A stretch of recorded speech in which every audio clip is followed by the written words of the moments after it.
A Polícia Federal cumpre 38 mandados de prisão contra pessoas ligadas a frigoríficos e ao Ministério da Agricultura.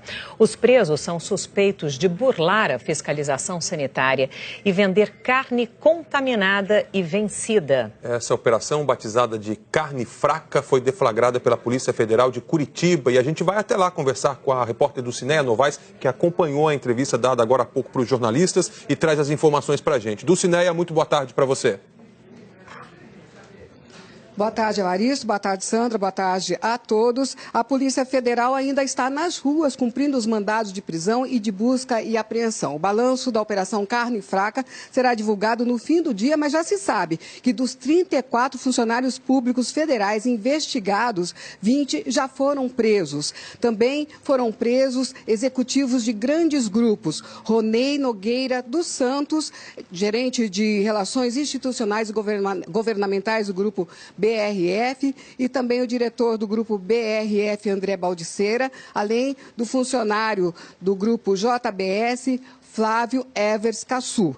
Segundo o delegado que cuida do caso, durante as investigações ficou bastante claro que parte da propina era revertida para grupos políticos e citou o PP e o PMDB, mas não deu mais detalhes, nem deu o nome de nenhum político que teria recebido dinheiro. De acordo com as investigações da Polícia Federal, havia dentro do Ministério da Agricultura 3 grupos distintos que pediam vantagens indevidas com a cobrança de propina e também até de produtos.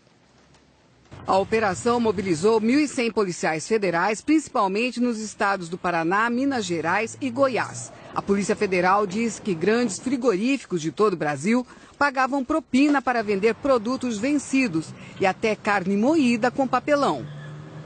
No despacho, o juiz Marcos José Grey da Silva afirma que o ex-superintendente regional do Ministério da Agricultura no Paraná, Daniel Gonçalves Filho, e a chefe do Departamento de Inspeção de Produtos de Origem Animal do Ministério da Agricultura, Maria do Rocio Nascimento, eram os chefes do esquema. Um dos frigoríficos investigados é o Larissa, que tem uma filial em Iporã, interior do Paraná. Em uma conversa gravada em maio de 2016, o dono, Paulo Rogério Espósito, manda um funcionário usar produtos vencidos há 3 meses. Paulo, oi. Achamos umas paletas 127 que estão vencidas desde fevereiro.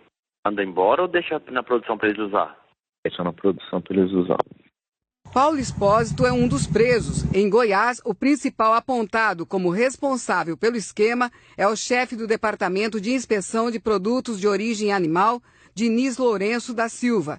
No despacho do juiz, está escrito que Diniz viabilizou a manutenção em funcionamento de unidade da BRF em Mineiros, interior de Goiás, cuja indicação era de suspensão de atividades.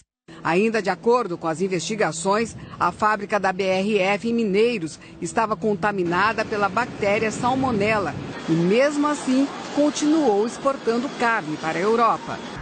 Outro grande frigorífico investigado é o JBS.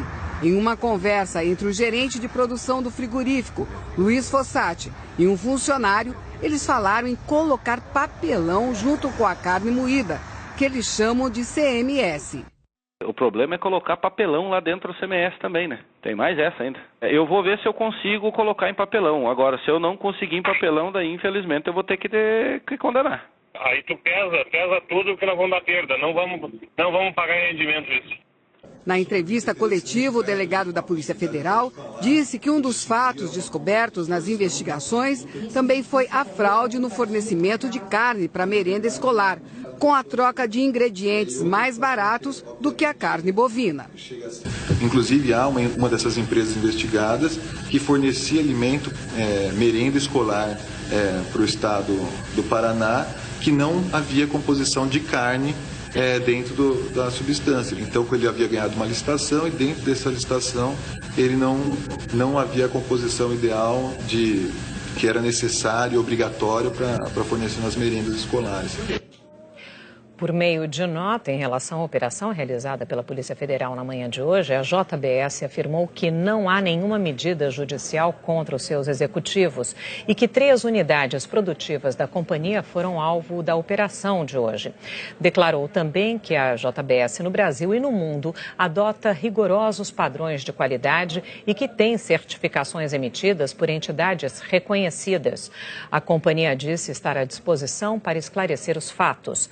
O frigorífico Souza Ramos não retornou às nossas ligações e o Larissa não vai se manifestar. A BRF informou que está colaborando com as investigações. Nós não conseguimos contato com Diniz Lourenço da Silva, nem com Daniel Gonçalves Filho e Maria do Rócio Nascimento. O PMDB diz que desconhece o teor da investigação. O ministro da Justiça, Osmar Serralho, também é citado na Operação Carne Fraca. Ele aparece numa interceptação telefônica gravada na época em que ainda era deputado federal do PMDB do Paraná, falando com o suposto líder do esquema criminoso. Na conversa, Serralho questiona a atuação de um fiscal num frigorífico envolvido na operação. A Polícia Federal enviou a conversa para a Procuradoria-Geral da República, que afirmou não ter encontrado indícios de irregularidades da atuação do ministro. Em nota, o Ministério da Justiça informou que Serralho só ficou sabendo hoje que o seu nome apareceu na investigação e destacou o fato de nem o Ministério Público e nem o juiz do caso terem visto ilegalidade na conversa gravada. O Brasil foi o maior exportador de carne bovina no mundo no ano passado e as conclusões da investigação realizada hoje pela Polícia Federal podem ter reflexos ruins no mercado interno e também nas exportações. Quem mostra é a repórter Cláudia Bontempo. Os investigadores afirmam ter ficado surpresos ao descobrir essa situação no sistema de fiscalização sanitária em vários estados brasileiros. Os agentes da Polícia Federal estiveram hoje cedo no Ministério da Agricultura, em Brasília. Recolheram documentos. A investigação aponta que os funcionários públicos, que eram encarregados de fiscalizar, recebiam propina para facilitar a produção de alimentos impróprios para o consumo, emitindo certificados sanitários para que pudessem ser exportados para outros países. De acordo com a decisão, a menor preocupação dos envolvidos era a de inspecionar a qualidade dos produtos que depois seriam consumidos por brasileiros e estrangeiros. E entre as irregularidades apuradas está a emissão irregular de certificados de liberação para exportação. O ministro da Agricultura, Blairo Maggi, que estava em licença, anunciou que vai voltar para Brasília. Disse que as investigações da Polícia Federal indicam um crime contra a população brasileira, que merece ser punido com rigor. Segundo o ministro, todos os envolvidos serão afastados e vão ser instaurados procedimentos administrativos. As explicações sobre as consequências dessas fraudes no mercado brasileiro e os riscos disso afetar os acordos internacionais, as exportações, serão dadas pelo Ministério da Agricultura hoje à tarde. O Brasil é o segundo maior produtor de carne do mundo, só perde para os Estados Unidos, e o maior exportador mundial de carne bovina. Em 2016, o Brasil exportou para mais de 15 países, os que mais compram a carne brasileira: China, Hong Kong, Arábia Saudita, Rússia e Japão.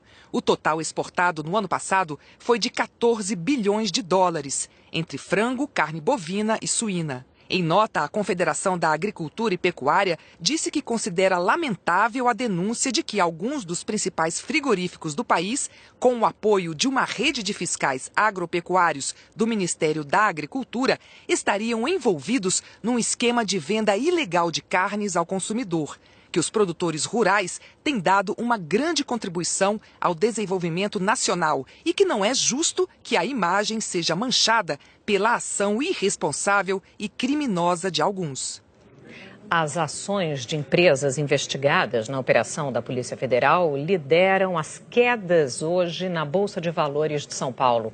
Agora há pouco, as ações da BR Foods caíam 7,85% e os papéis da JBS 8,5%. Essas quedas puxam para baixo o principal índice da Bolsa, o Ibovespa, que está no vermelho em mais de 2%.